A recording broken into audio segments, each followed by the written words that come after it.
The final battle of the war did not take place in the darkness of space with massive fleets firing at each other. Instead, it happened in the same council chambers where humanity had first been insulted 3 years earlier. Ambassador Park Sue walked through corridors that had once seemed impossibly grand and intimidating. Now they were scarred by battle and abandonment. Most of the alien counselors had fled when it became clear that the war was lost. Others had been overthrown by their own people, who were tired of fighting and dying for an empire that cared nothing for them. The great council that had ruled the galaxy for 1,000 years was falling apart. Only Counselor Vex remained sitting alone in the massive chamber that had once held representatives from across the galaxy. His forearms hung limply at his sides, and his arrogant confidence had been completely broken by the reality of defeat. Park Sue's footsteps echoed in the empty chamber as he approached the alien leader who had caused so much suffering, the same alien who had demanded that humanity become slaves.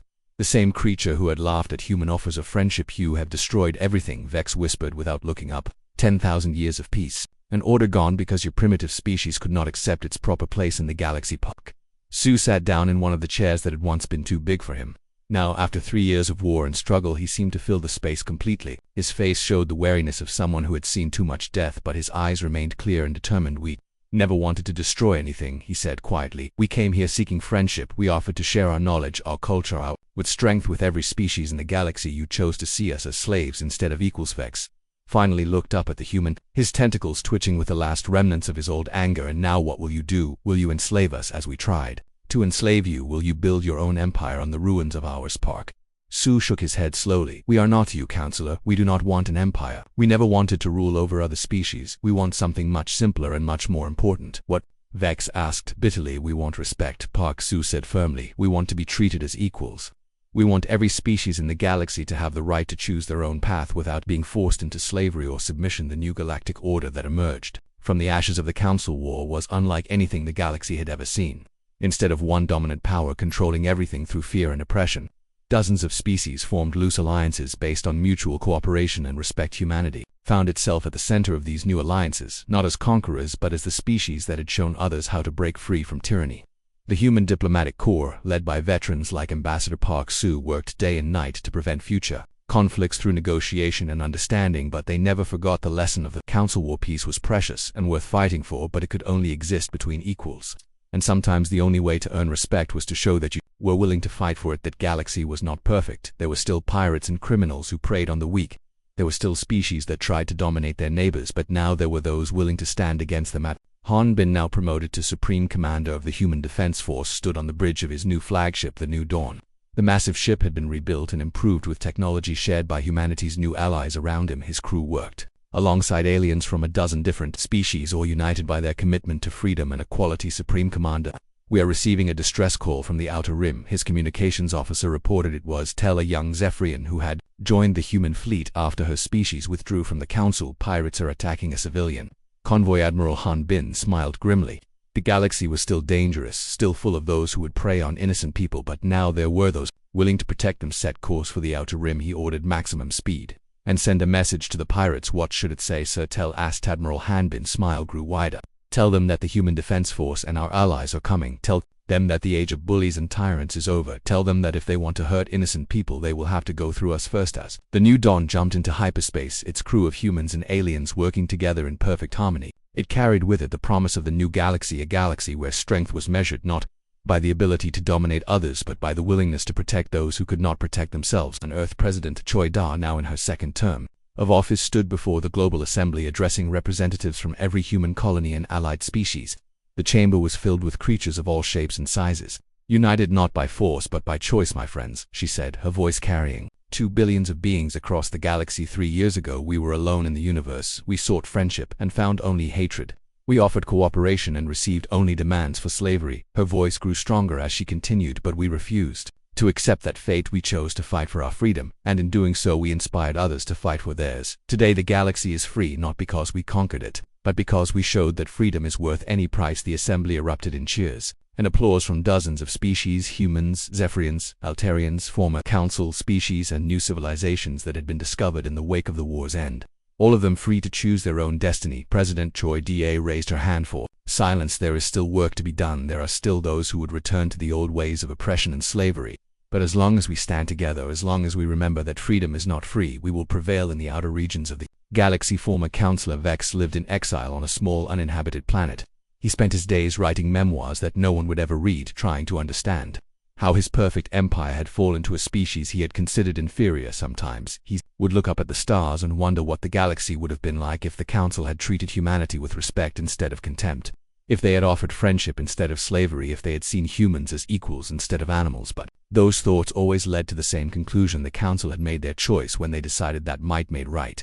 They had sealed their fate when they forgot that even the smallest species could fight back if pushed too far. The galaxy belonged to no one now, it belonged to everyone, and that was exactly how humanity had always wanted it. Captain Yun-Ji, now commanding a mixed fleet of human and alien ships, patrolled the border regions where new species were still being discovered. Each first contact mission was handled with the care and respect that humanity had wished for, but never received. Today, her fleet was approaching a star system where primitive radio signals had been detected. A new species was taking its first steps into space, and Captain Yun-Ji would be among the first to meet them. This time things would be different.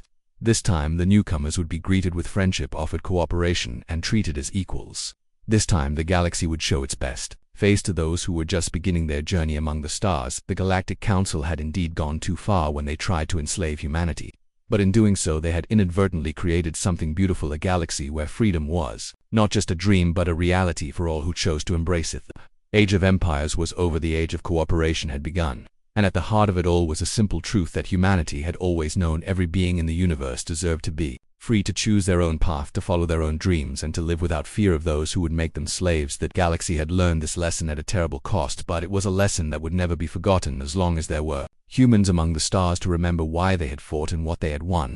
The war that followed became known across the galaxy as the Human Rebellion, but humans themselves simply called it the Freedom War. What started with one destroyed Velthan fleet quickly spread like wildfire as species across the galaxy were forced to choose sides. The Korthok Empire, still angry about their earlier insults toward humanity, decided to end the rebellion with the largest invasion fleet in their history. General Voss assembled 3,000 warships and filled them with their most experienced warriors. These were not just any ships but the pride of the Korthok military, massive vessels designed to conquer entire star systems. "We will crush these pathetic humans like insects," General Voss declared to his officers. They got lucky against the Velthans, but luck will not save them from the might of the Korthok Empire. The enormous alien fleet moved toward human space like a black cloud of death. Each ship bristled with weapons that had destroyed countless worlds over the centuries. The Korthok soldiers aboard dreamed of the glory they would win by defeating the upstart human species. They expected to find frightened human colonies begging for mercy. Instead, they met Admiral Han Bin and humanity's battle fleet. At the edge of the Kepler system, the human admiral had been waiting for them with ships that the aliens had never imagined could exist. Admiral Han Bin stood on the bridge of his flagship New Dawn, studying the approaching enemy force. 3,000 ships against his fleet of only 200. The odds seemed impossible, but the admiral was not worried. He knew something: the aliens did not open a channel to the enemy fleet. He ordered General Voss. Ugly reptilian face appeared on the screen. His yellow eyes gleamed with cruel pleasure as he looked at the human commander. "Surrender now, and we will kill you quickly," he hissed. "Otherwise we will make your deaths last 4 days." Admiral Han Bin smiled calmly. "You made a mistake, General. You assumed we were the same species you met 3 years ago. You were wrong." The communication ended and the battle began. But this was unlike any space battle the galaxy had ever seen.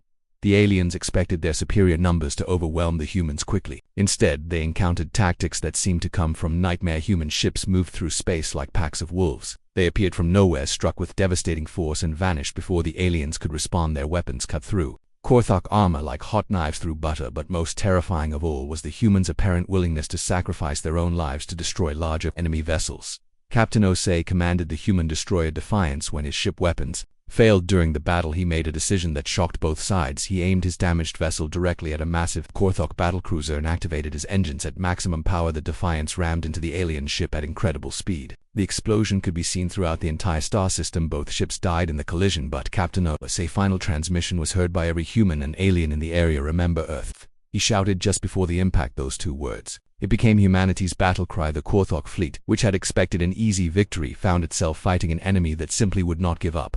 No matter how many human ships were destroyed, more seemed to appear from nowhere. Human captains fought with a desperation that the aliens could not understand. What the Korthok did not realize was that they were not just fighting human military forces, they were fighting an entire species that had decided death was better than slavery. Across the galaxy, human colonists who had lived peacefully for generations were taking up arms. On the mining colony of New Busan, Administrator Kim Dong received word that a Korthok fleet was approaching his world. He had 300 civilian miners and Only one old cargo ship that barely had working engines. Most species would have surrendered immediately. Instead, Kim Dong loaded his cargo ship with mining explosives and flew directly at the approaching alien fleet. The explosion, when his ship hit the lead Korthok vessel, destroyed 6 enemy ships and gave the colonists time to escape. Stories like this spread throughout human space. Ordinary people doing extraordinary things to fight for their freedom. The galaxy had never seen anything like it. Most species, when faced with superior force, would negotiate or surrender. Humans seemed to prefer death to defeat, but humanity was not fighting alone. The Galactic Council had ruled through fear for so long that many species had forgotten what freedom felt like. The human rebellion reminded them that Altarians had been forced to give up their military centuries ago.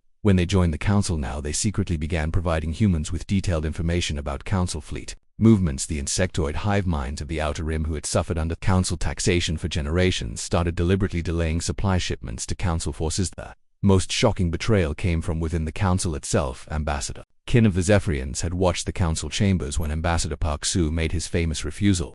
She had seen the courage of one human standing against the entire galaxy during an emergency Council session called to discuss the human threat. Ambassador Qin stood up and made an announcement that stunned everyone present. The Zephyrian Republic withdraws from the Galactic Council, she declared. We refuse to participate in the attempted genocide of the human species. We have watched the Council for too long. We have seen how you treat species that cannot defend themselves. The humans sought only friendship and we gave them slavery.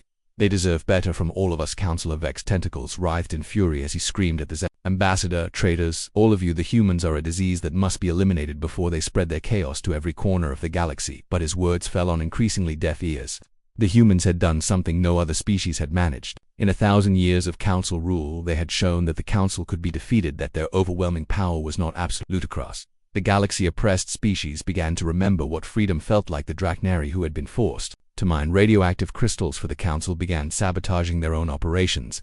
The Quillan merchants, who had been taxed into poverty, started refusing to trade with Council worlds. The war raged for 2 full years, but the outcome was becoming clear. The Council forces fought to maintain an empire that was already crumbling from within. The humans fought with the desperation of a species that had nothing left to lose. Every human victory inspired more species to rebel against Council rule. Every Council defeat showed the galaxy that the seemingly invincible empire was actually built on fear and oppression. Once that fear was broken, the empire began to collapse in distant worlds. Species that had never heard of humans began asking the same question: if these small primitive creatures could defy the Council, why could not they? The answer was spreading like wildfire across the galaxy. They could. The Great Rebellion had begun, and humanity was at its center, not as conquerors seeking to build their own empire, but as the spark that ignited the flames of freedom throughout the galaxy. The Council had indeed gone too far in their treatment of humanity, but in doing so, they had awakened something that would change the galaxy forever. The idea that all species deserved to be free, and that even the most powerful empire could be brought down by those willing to fight for their freedom. The galaxy was burning, but from those flames, a new and better universe was being born. The first alien fleet to enter human space belonged to the Velthans. Admiral Zeth commanded 200 of their most powerful warships. Each ship was massive and covered in weapons that could destroy entire cities. The Velthan fleet had conquered dozens of other species using the same simple strategy: arrive with overwhelming force and watch the enemy surrender in terror. Admiral Zeth sat in his command chair feeling very confident about this mission. He had read the reports about humans. They were small, weak creatures with primitive technology. Their ships were tiny and their weapons were pathetic. This would be the easiest conquest in Velthan history. We are approaching the human colony called New Sol. Admiral Zeth, tactical officer, reported. All sensors are active. Admiral Zeth expected to find human ships fleeing in panic. Instead, his sensors showed empty space around the human colony. No ships, no defenses, nothing at all. Where are the humans? He demanded. Scan the entire system. Find their fleet, sir. The tactical officer replied. We are detecting strange energy readings throughout the system, but no ships. The readings are coming from everywhere, but we cannot identify what is causing them. Admiral Zeth frowned. This was not what he expected. Maybe the humans were hiding behind their planet like cowards. He decided to move his fleet closer to force them to come out and fight forward. He ordered all ships advance to the planet. The humans cannot hide forever. The Velthan fleet moved deeper into the system in perfect formation. Admiral Zeth was proud of how organized his ships looked. They moved like a school of fish swimming through space, 200 deadly predators coming to devour their prey. That was when the mines exploded. The first explosion tore apart 3 Velthan ships instantly. Bright white light filled space as the ships died in balls of fire. Before Admiral Zeth could even understand what was happening, more explosions erupted all around his fleet. The humans had turned the entire system into a trap. They had placed thousands of mines throughout the space around their colony. Each mine was small and almost impossible to detect, but when they exploded, they released more energy than a maneuvers. Admiral Zeth screamed at his surviving ships, "Get us out of here!" But it was too late. The Velthan ships were flying directly through the largest minefield ever created. Every direction they turned brought them into contact with more hidden explosives. Ships were dying faster than Admiral Zeth could count them in the asteroid belt nearby. Captain Yoon Ji watched the destruction from her hidden ship. The Shadow Striker vessel had been waiting in complete silence for days. Using advanced stealth technology that made it invisible to all alien sensors, she had watched the arrogant Velthan fleet arrive, expecting an easy victory. She had seen them fly directly into humanity's carefully prepared trap. Now it was time for the second phase of the ambush. All weapons ready, she ordered her crew. Target the enemy flagship. The Shadow Strike emerged from its hiding place like a ghost appearing in the night. The Velthan sensors still could not detect it, even though it was firing weapons at them. Human technology had advanced far beyond what any alien species realized. The Shadow Strike was not a large ship, but it carried weapons that no alien had ever seen. Human railguns fired metal projectiles at incredible speed. These projectiles could punch through the strongest alien armor like bullets through paper. Plasma cannons sent streams of energy hot as the core of a star, burning through alien hulls in seconds. And the ship's main weapon was something completely new to Galactic warfare, an antimatter torpedo that could crack a moon in half. Captain Yoon Ji gave the order her crew had been training for.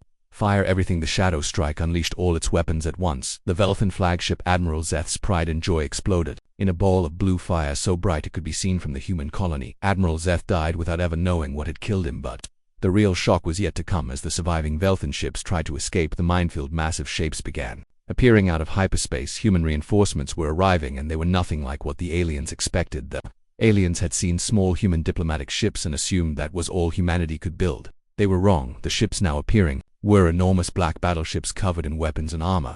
Each one was larger than the biggest Velthan vessel. These were the secret weapons that humanity had built during 3 years of diplomatic talks while Ambassador Park Soo was being insulted. In council meetings, human engineers were working day and night to create ships designed for one purpose. War Admiral Han Bin commanded the largest of these vessels, the battleship New Dawn.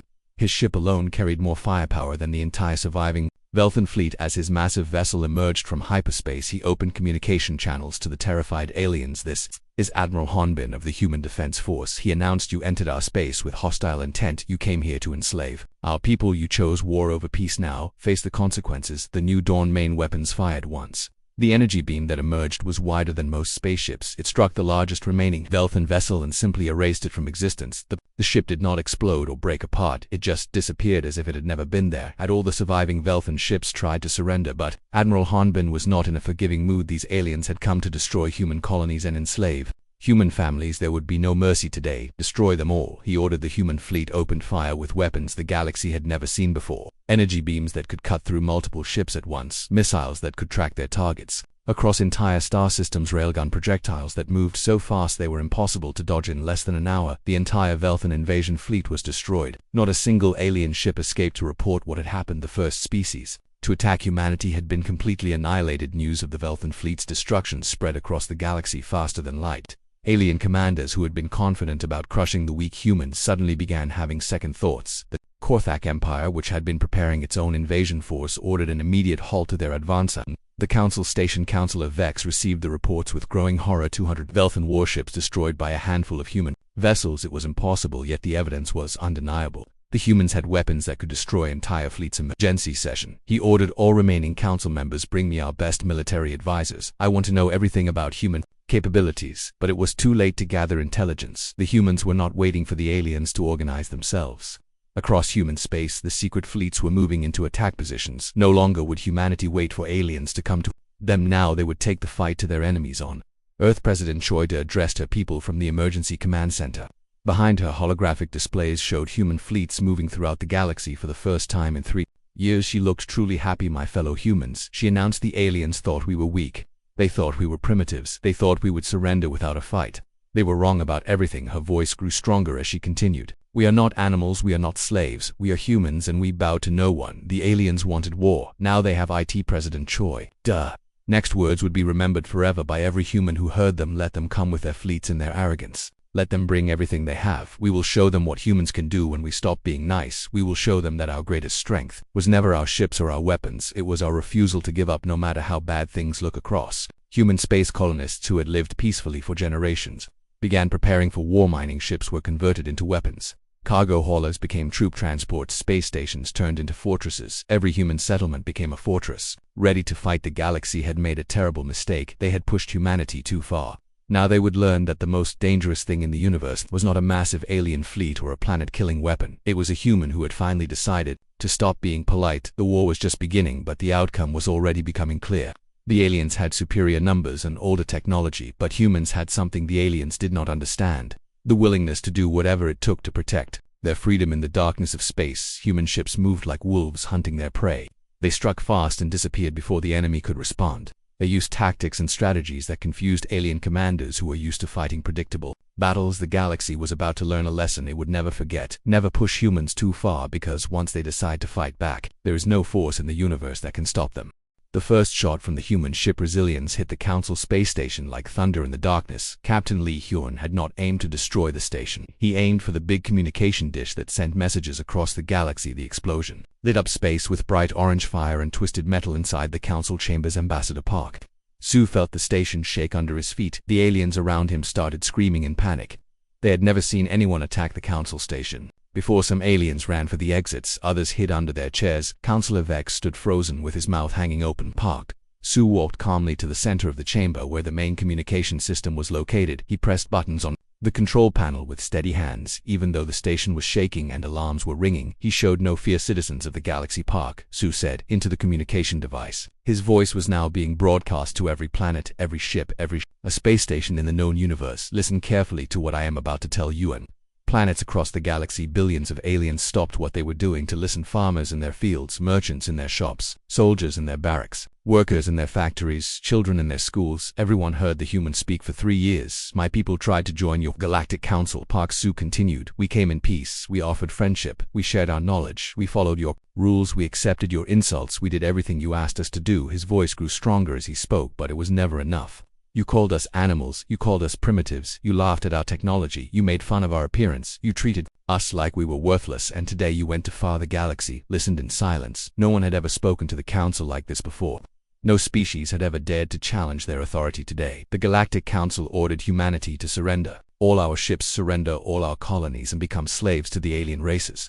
Park Soo announced. The Council said any human who refuses will be killed. Any human world that fights back will be destroyed. Across the galaxy, aliens began to understand what was happening. The Council had not just made demands, they had declared war on an entire species. Humanity refuses these demands. Park Soo declared, we will not be slaves, we will not surrender our freedom, we withdraw from all negotiations with the Galactic Council, and we warn every species in the galaxy that any fleet approaching human space will be considered an enemy. The transmission ended, but the chaos was just beginning on the Council station. Counselor Vex finally found his voice. Again he screamed orders at his guards, but the human had already cut the communication lines. The damage was done. The entire galaxy had heard humanity's declaration of independence. You have doomed your species, Vex shouted at Park Soo. We will send every fleet in the galaxy to crush you. We will burn your worlds. We will hunt down every human until none remain. Park Soo turned to face the alien leader calmly. Then you should have been kinder when you had the chance. Meanwhile, on Earth, deep underground, in a secret military bunker, President Choi Da sat at a long table surrounded by her top advisors. The room was filled with computer screens showing maps of human space and alien territories.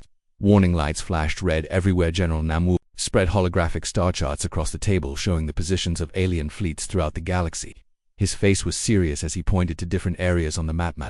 President, we have a problem, he said. Our deep space sensors are detecting massive fleet movements. 3 major alien forces are already heading toward human space. President Choi Da leaned forward to study the maps. How long do we have? She asked.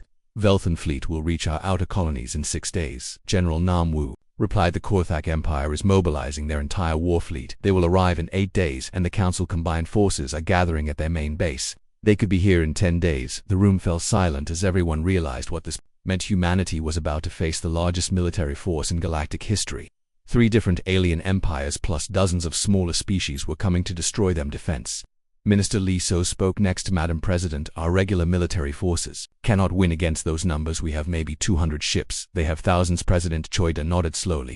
She had hoped this day would never come, but humanity had been preparing for it anyway. Deep in secret facilities across human space, engineers and scientists had been working on projects that no alien knew about. Activate Emergency Protocol 7, she ordered quietly. General Nam Wu eyes went wide. Protocol 7, Madam President. Are you sure once we activate that there is no going back? The President looked around the room at her advisors. These were good people who had worked hard to keep humanity safe through peaceful means. But peace was no longer possible. The aliens made their choice when they decided we should be slaves. she said firmly. Now we make us activate Protocol 7. Wake up the sleeping giants. Cross human space. Hidden computers received the Protocol 7 signal. Automated systems that had been waiting in silence for years suddenly came to life. Secret military bases buried deep underground began powering up their generators. Factories hidden inside asteroids started producing weapons and ships at maximum speed. On the planet New Sol Colony, Administrator Park Min received an urgent message on his personal communicator. All civilians were to be evacuated immediately. Military personnel were to report to hidden bunkers that most people did not even know existed, but the most important activation happened in the dark spaces between stars, where nobody ever traveled there. Floating in the cosmic void, massive ships began to wake up from their long sleep. These were not the small diplomatic vessels that aliens had seen. These were weapons of war built in complete secrecy over many years. UNG felt her ship, the Shadow Strike, come alive around her. She had been waiting in the asteroid belt near the Velthan border for 2 years. Her ship was completely invisible to alien sensors using technology that humanity had developed, but never revealed. Her crew of 30 humans had trained for this moment every day. They knew exactly what they had to do when the aliens came. The Shadow Strike was not large, but it carried weapons that could destroy ships 10 times its size all across human territory. Similar ships were waking up from their hiding places. Captains who had been waiting patiently for years finally received their orders to move into position. The aliens thought they knew everything about human military capability. They were wrong. Admiral Han Ben commanded the largest of humanity's secret weapons, a massive battleship called the New Dawn. The ship was 5 times bigger than anything humans had ever built before. It had been constructed inside a hollowed-out asteroid where alien spies could never find it. The New Dawn was not alone. 6 other massive battleships were hidden throughout human space. Each one carried enough firepower to destroy an entire alien fleet. Each one was crewed by humans who had spent years training in secret on Earth. In her command bunker, President Choi Da watched as reports came in from across human territory. The evacuation of civilians was proceeding smoothly. The secret military bases were fully operational. The hidden fleets were moving into position. Her communication officer brought her a message from the Galactic Council. It was from Counselor Vex demanding that humanity surrender immediately or face total destruction. President Choi Da read the message and smiled. It was not a happy smile. It was the smile of someone who had a secret that their enemies did not know. Send a reply to Counselor Vex. She ordered, tell him that humanity has received his message. Tell him that we appreciate his concern for our welfare. The communication officer looked confused. Madam President, should we tell them about our hidden fleets? No. President Choi Da replied, let them find out the hard way. Also, send messages to all our colonies. Tell our people that the time for hiding is over. Tell them that humanity will not go quietly into slavery. Tell them that we would rather die free than live as slaves. As her orders were carried out, President Choi Da walked to the window of a bunker above ground. She could see the lights of Earth cities where millions of humans lived their daily lives. Soon those people would know that their peaceful existence was over. Soon they would learn that their species was at war with most of the galaxy, but they would also learn something else. They would discover that their government had not been sitting idle during the years of failed diplomacy. They would find out that humanity had been preparing for this war in secret, building weapons and ships that the aliens never imagined existed. The aliens thought they were attacking a weak species that could only build small diplomatic vessels. They thought humans would surrender quickly when faced with overwhelming force. They thought wrong. In space near the Council Station, the human ship Resilience continued to fight against impossible odds. Captain Lee Hyun knew his small ship could not win against hundreds of alien vessels, but that was not the point. The point was to show the galaxy that humans would fight back. Receiving a transmission from Earth Command. Communications Officer Kim Min reported. Put it through. Captain Lee Hyun ordered. The voice of President Choi Da filled the bridge of the Resilience. Captain Lee Hyun, your mission is complete. You have shown the galaxy that humanity will not surrender. You have permission to return home. Captain Lee Hyun smiled as he gave orders to his crew. Set course for Earth, he commanded. Maximum speed. Captain Lee Hyun stood tall on the bridge of his ship called Resilience. The ship was floating in the darkness of space, surrounded by hundreds of alien vessels that looked like giant metal monsters with glowing lights. Each alien ship was 10 times bigger than his small human ship, but Lee Hyun was not afraid. He had been waiting for this moment for 3 long years. The human ship Resilience was not built for war. It was built for talking and making peace with aliens. But today something was different. Today the talking was about to end forever. Inside the massive alien space station called the Galactic Council Chambers, Ambassador Park Soo sat in a chair that was too big for his human body. The chair was made for aliens who were much larger than humans. Around him sat creatures from across the galaxy that looked like nothing he had ever seen on Earth. There were the Velthans, who had blue skin and were as tall as 2 humans stacked on top of each other. Their eyes glowed red and they had no hair on their heads. The Korthok looked like giant lizards that walked on 2 legs. They had sharp teeth and claws that could cut through metal. Then there were dozens of other alien species, all sitting in their fancy chairs looking down at the single human. For 3 years Park Soo had come to these meetings. Every time he tried to make friends with these aliens, Every time he offered to share human knowledge and human friendship, every time the aliens laughed at him and called humans weak and stupid. Park Soo remembered the first time he came here. He was so excited to meet aliens and learn about the galaxy, he thought they would be happy to meet humans too. He was wrong. The first alien he met was a Velthan named Commander. Zek looked at Park Soo like he was looking at a bug. He said humans were too small and too weak to be important. He said human technology was like toys compared to alien technology. Then Park Soo met the Korthok leader, General Voss. Voss laughed. When he saw Park Soo, he said humans looked like the animals they used to hunt on their home planet. He said maybe humans could be good pets for alien children, but the worst alien of all was Counselor Vex. Vex had 4 arms and skin that looked like it was covered in slime. He had tentacles instead of hair, and his voice sounded like nails scratching on metal. Vex was the leader of the Galactic Council, and he hated humans more than anyone. Every meeting was the same. The aliens would make fun of humans. They would say humans were too primitive to join the galaxy. They would give humans impossible tasks to prove they were worthy. They made humans give up their best technology. They made humans follow rules that no other species had to follow. They treated humans like children who needed to be taught how to behave. Park Soo endured it all. He smiled when aliens insulted him. He said thank you when they gave him impossible demands. He did everything his government on Earth told him to do. He tried to keep the peace because Earth needed alien friendship to survive in the galaxy. But today was different. Today Counselor Vex had prepared something special for the humans, something that would change everything forever. Stood up from his huge throne-like chair, his forearms spread wide like he was trying to hug the entire room. His tentacles wiggled with excitement as he began to speak. Citizens of the galaxy, he said in his horrible scratchy voice, today we will solve the human problem once and for all. Park Soo felt his heart start beating faster.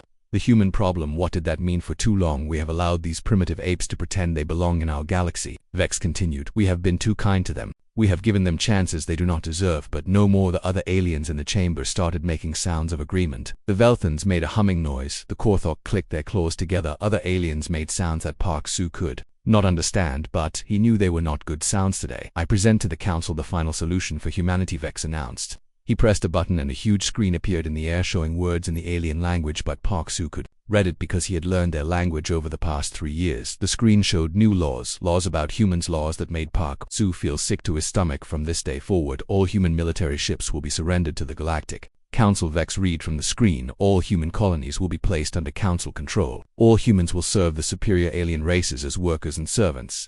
Any human who refuses these orders will be executed. Any human planet that resists will be destroyed completely. The chamber became completely silent. Every alien I turned to look at Park Soo. They expected him to bow his head like always. They expected him to say yes sir and thank you sir like he had done for 3 years. They expected the human to be weak and obedient like always, but something had broken inside Park Soo.